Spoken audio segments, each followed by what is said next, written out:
इस बात से आप सभी वाकिफ़ हैं कि किस तरीके से कल रियासत तेलंगाना में हेल्थ मिनिस्टर एटेला राजेंद्र को उनकी पोस्ट पर से हटा दिया गया। ये खबर जैसे ही आम हुई तो शहर हैदराबाद और अतराफी इलाकों में हलचल सी मच गई और आवाम सवाल उठाने लगी कि क्यों, किन वजूहात से एटेला राजेंद्र को उनकी पोस्ट पर से हटाया गया। तो बात फिर उसके बाद ये निकल कर सामने आई कि एक लैंड ग्रैबिंग केस में एटेला राजेंद्र इन्वॉल्व थे, जिसके बाद उन पर इन्वेस्टिगेशन बैठी और उन्हें उस वक्त के लिए पोस्ट पर से हटा दिया गया और उनका पोर्टफोलियो सीएम केसीआर देख रहे हैं। बहरहाल इसी ताल्लुक से कांग्रेस के कायद ईसा मिस्री ने मीडिया के सामने अपना बयान दिया है और क्या कुछ कहा है फिल वक्त कोविड सिचुएशन को लेकर और एटेला राजेंद्र के इस कारनामे को लेकर देखिए इस रिपोर्ट में। ईसा मिस्री साहब, जिस तरह एटेला राजेंद्र रिजाइन हुए और वो चीफ मिनिस्टर साहब ने उनको जो मकतूब रवाना किया गवर्नर को, इस बारे में आप क्या कहेंगे?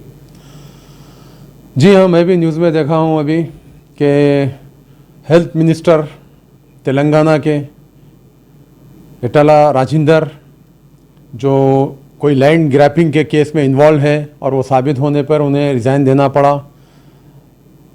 आज हम कोविड-19 से लड़ रहे हैं, ऐसे टाइम में जो एक हेल्थ मिनिस्टर ऐसे लैंड ग्रैबिंग के मामले में इन्वॉल्व है, मैं समझ नहीं पा रहा हूँ कि ईमानदार लोग, यानी कि ऐसे लोग हेल्थ मिनिस्टर है जो आज हम कोविड में लड़ रहे हैं, तो ऐसे लैंड ग्रैपर्स वगैरह अगर हेल्थ मिनिस्टर बनेंगे और मिनिस्टर बनेंगे तो हमारे देश का, हमारे स्टेट का क्या होगा। बस मैं एक ही बात कहूँगा, बस अभी हमारे जो भी मुल्क का या हमारे स्टेट का सिर्फ अल्लाह मालिक है। क्यों?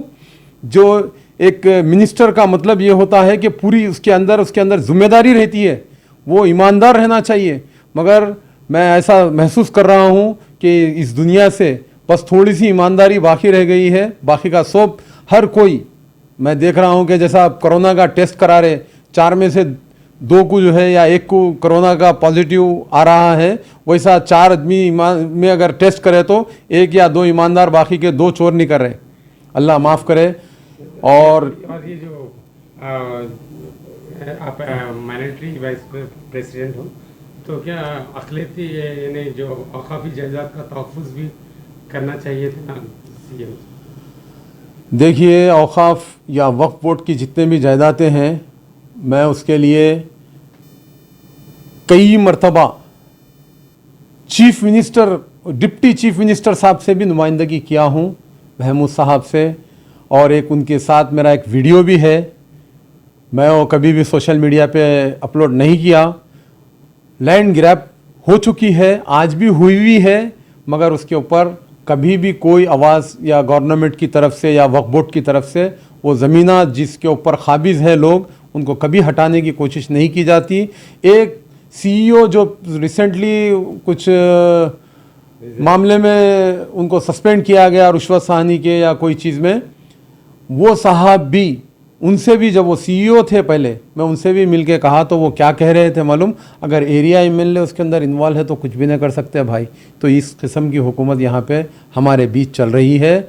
आवाम से गुजारिश करता हूँ कोई सही हुकूमत को लाएं, और अगर हुकूमत सही नहीं आई तो तब्दील ज़रूर करें।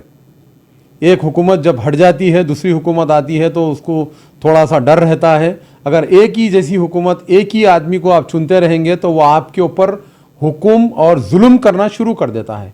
तो आवाम से गुजारिश करता हूँ कि अब की बार तब्दीली लाइए और उसका आपको फ़ायदा ज़रूर होगा।